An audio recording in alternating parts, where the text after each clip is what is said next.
Enfin un matin, M. Hubert, après déjeuner, m'emmena chez sa fille.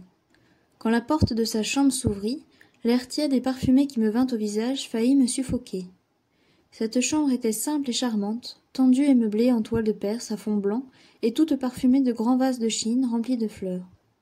Il y avait des oiseaux d'Afrique qui jouaient dans une cage dorée et qui chantaient d'une voix douce et amoureuse. Le tapis était plus moelleux aux pieds que la mousse des bois au mois de mars. J'étais si émue qu'à chaque instant ma vue se troublait, mes pieds s'accrochaient gauchement l'un à l'autre, et je heurtais tous les meubles sans pouvoir avancer. Edmé était couchée sur une chaise longue et roulait nonchalamment un inventaire de nacre entre ses doigts. Elle me sembla encore plus belle que je ne l'avais vue, mais si différente que je me sentis tout glacé de crainte au milieu de mon transport. Elle me tendit la main, je ne savais pas que je pusse la lui baiser devant son père. Je n'entendis pas ce qu'elle me disait. Je crois que ce furent des paroles affectueuses. Puis, comme brisée de fatigue, elle pencha sa tête en arrière sur son oreiller et ferma les yeux à demi. « J'ai à travailler, me dit le chevalier. Tenez-lui compagnie. Mais ne la faites pas beaucoup parler, car elle est encore bien faible. » Cette recommandation ressemblait vraiment à une raillerie. Edmé feignait d'être assoupie pour cacher peut-être un peu d'embarras intérieur.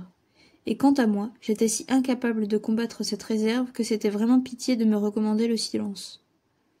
Le chevalier ouvrit une porte au fond de l'appartement et la referma. Mais, en l'entendant tousser de temps en temps, je compris que son cabinet n'était séparé que par une cloison de la chambre de sa fille. Néanmoins, j'eus quelques instants de bien-être en me trouvant seule avec elle, tandis qu'elle parut dormir. Elle ne me voyait pas et je la regardais à mon aise. Elle était aussi pâle et aussi blanche que son peignoir de mousseline, et que ses mules de satin garnies de cygnes. Sa main fine et transparente était à mes yeux comme un bijou inconnu. Je ne m'étais jamais douté de ce que c'était qu'une femme. La beauté pour moi, ça avait été jusqu'alors la jeunesse et la santé, avec une sorte de hardiesse virile. Edmé, en Amazone, s'était un peu montrée sous cet aspect la première fois et je l'avais mieux comprise. Maintenant je l'étudiais de nouveau, et je ne pouvais plus concevoir que ce fût là cette femme que j'avais tenue dans mes bras à la Roche-Mauprat. Le lieu, la situation, mes idées elles-mêmes qui commençaient à recevoir du dehors un faible rayon de lumière, tout contribuait à rendre ce second tête-à-tête bien différent du premier. Mais le plaisir étrange et inquiet que j'éprouvais à la contempler fut troublé par l'arrivée d'une duègne qu'on appelait mademoiselle Leblanc, et qui remplissait les fonctions de femme de chambre dans les appartements particuliers, celle de demoiselle de compagnie au salon. Elle avait peut-être reçu de sa maîtresse l'ordre de ne pas nous quitter. Il est certain qu'elle s'assit auprès de la chaise longue, de manière à présenter à mon œil désappointé son dos sec et long, à la place du beau visage d'Edmé. Puis elle tira son ouvrage de sa poche et se mit à tricoter tranquillement. Pendant ce temps, les oiseaux gazouillaient, le chevalier toussait, Edmé dormait ou faisait semblant de dormir, et j'étais à l'autre bout de l'appartement, la tête penchée sur les estampes d'un livre que je tenais à l'envers. Au bout de quelque temps, je m'aperçus qu'Edmé ne dormait pas, et qu'elle causait à voix basse avec sa suivante. Je crus voir que celle-ci me regardait en dessous de temps en temps, et comme à la dérobée. Pour éviter l'embarras de cet examen, et aussi par un instinct de ruse qui ne m'était pas étranger, j'appuyai mon visage sur le livre, et le livre sur la console, et dans cette posture, je restais comme endormie ou absorbée. Alors elles élevèrent peu à peu la voix, et j'entendis ce qu'elles disaient de moi. « C'est égal, mademoiselle, a pris un drôle de page. Leblanc, tu me fais rire avec tes pages. Est-ce qu'on a des pages à présent? Tu te crois toujours avec ma grand-mère. Je te dis que c'est le fils adoptif de mon père. » Certainement, monsieur le chevalier fait bien d'adopter un fils, mais où diable a-t-il péché cette figure-là? Je jetai un regard de côté, et je vis qu'Edmé riait sous son éventail. Elle s'amusait du bavardage de cette vieille fille qui passait pour avoir de l'esprit et à qui on laissait le droit de tout dire. Je fus très blessé de voir que ma cousine se moquait de moi. « Il a l'air d'un ours, d'un blaireau, d'un loup, d'un milan, de tout plutôt qu'un homme, » continua Leblanc. « Quelles mains, quelles jambes! Et encore, ce n'est rien à présent qu'il est un peu décrassé. Il fallait le voir le jour où il est arrivé avec son sarrau et ses guêtres de cuir. C'était à faire trembler. » « Tu trouves, reprit Edmé, moi je l'aimais mieux avec son costume de braconnier. Cela allait mieux à sa figure et à sa taille. » « Il avait l'air d'un bandit, mademoiselle, ne l'a donc pas regardé? »« Si fait. » Le ton dont elle prononça ce « si fait » me fit frémir. Et je ne sais pourquoi l'impression du baiser qu'elle m'avait donné à la Roche-Mauprat me revint sur les lèvres. « Encore s'il était coiffé, reprit la duègne, mais jamais on n'a pu le faire consentir à se laisser poudrer. Saint-Jean m'a dit qu'au moment où il avait approché la houppe de sa tête, il s'était levé furieux en disant « Ah, tout ce que vous voudrez, excepté cette farine-là. Je veux pouvoir remuer la tête sans tousser et éternuer. » Dieu, quel sauvage! Mais au fond, il a bien raison. Si la mode n'autorisait pas cette absurdité-là, tout le monde s'apercevrait que c'est laid et incommode. Regarde s'il n'est pas plus beau d'avoir de grands cheveux noirs. Ces grands cheveux-là? Quelle crinière, cela fait peur! D'ailleurs, les enfants ne portent pas de poudre, et c'est encore un enfant que ce garçon-là. Un enfant, tu Dieu, quel marmot! Il en mangerait à son déjeuner, des enfants. C'est un ogre. Mais d'où sort ce gaillard-là? Monsieur le chevalier l'aura tiré de la charrue pour l'amener ici. Est-ce qu'il s'appelle... Comment donc s'appelle-t-il? Curieux, je t'ai dit qu'il s'appelait Bernard. Bernard, et rien avec. Rien pour le moment. Que regardes-tu? Il dort comme un loir, voyez ce balourd. Je regarde s'il ressemble à monsieur le chevalier. C'est peut-être un instant d'erreur. Il aurait eu un jour d'oubli avec quelques bouvières. Allons donc, Leblanc, vous allez trop loin. Eh, mon Dieu, mademoiselle, est-ce que monsieur le chevalier n'a pas été jeune comme un autre? Et cela empêche-t-il la vertu de venir avec l'âge?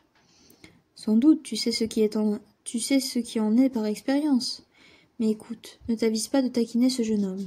Tu as peut-être deviné juste, mon père exige qu'on le traite comme l'enfant de la maison. Eh bien, c'est agréable pour mademoiselle. Quant à moi, qu'est-ce que cela me fait? Je n'ai pas affaire à ce monsieur-là. Ah, si tu avais 30 ans de moins. Mais est-ce que monsieur a consulté mademoiselle pour installer ce grand brigand-là chez elle? Est-ce que tu en doutes? Y a-t-il au monde un meilleur père que le mien? Mademoiselle est bien bonne aussi. Il y a bien des mademoiselles à qui cela n'aurait guère convenu. Et pourquoi donc? Ce garçon-là n'a rien de déplaisant quand il sera bien élevé. Il sera toujours laid à faire peur. Il s'en faut de beaucoup qu'il soit laid, ma chère Leblanc. Tu es trop vieille, tu ne t'y connais plus. Leur conversation fut interrompue par le chevalier qui vint chercher un livre. Mademoiselle Leblanc est ici, dit-il d'un air très calme. Je vous croyais en tête-à-tête avec mon fils. Eh bien, avez-vous causé ensemble, Edmé? Lui avez-vous dit que vous seriez sa sœur? Es-tu content d'elle, Bernard? Mes réponses ne pouvaient compromettre personne, c'étaient toujours 4 ou 5 paroles incohérentes, estropiées par la honte. Monsieur de Mauprat retourna à son cabinet et je me rassis, espérant que ma cousine allait renvoyer sa duègne et me parler. Mais elle échangeait quelques paroles tout bas, la duègne resta, et 2 mortelles heures s'écoulèrent sans que j'osasse bouger de ma chaise. Je crois qu'Edmé dormait réellement. Quand la cloche sonna le dîner, son père revint me prendre, et avant de quitter son appartement, il lui dit de nouveau. « Eh bien, avez-vous causé ?»« Oui, mon bon père, répondit-elle avec une assurance qui me confondit. Il me parut prouver, d'après cette conduite de ma cousine, qu'elle s'était jouée de moi et que maintenant elle craignait mes reproches. Et puis l'espérance me revint, lorsque je me rappelai le ton dont elle avait parlé de moi avec mademoiselle Leblanc. J'en vins même à penser qu'elle craignait les soupçons de son père, et qu'elle n'affectait une grande indifférence que pour m'attirer plus sûrement dans ses bras quand le moment serait venu. Dans l'incertitude, j'attendis. Mais les jours et les nuits se succédèrent sans qu'aucune explication arrivât et sans qu'aucun message secret m'avertît de prendre patience. Elle descendait au salon 1 heure le matin. Le soir, elle venait dîner et jouer au piquet et aux échecs avec son père.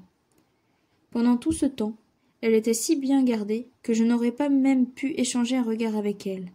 Le reste du jour, elle était inabordable dans sa chambre. Plusieurs fois, voyant que je m'ennuyais de l'espèce de captivité où j'étais forcé de vivre, le chevalier me dit « Va causer avec Edmé, monte à sa chambre, dis-lui que c'est moi qui t'envoie. » Mais j'avais beau frapper, sans doute on m'entendait venir et on me reconnaissait à un pas incertain et lourd. Jamais la porte ne s'ouvrait pour moi. J'étais désespéré, j'étais furieux. Il est nécessaire que j'interrompe le récit de mes impressions personnelles pour vous dire ce qui se passait à cette époque dans la triste famille des Mauprat. Jean et Antoine avaient réellement pris la fuite, et quoique les recherches eussent été sévères, il fut impossible de s'emparer de leur personne. Tous leurs biens furent saisis, et la vente du fief de la Roche-Mauprat fut décrétée par autorité de justice. Mais on n'alla pas jusqu'au jour de l'abjudication. M. Hubert de Mauprat fit cesser les poursuites. Il se porta auto-judiciaire,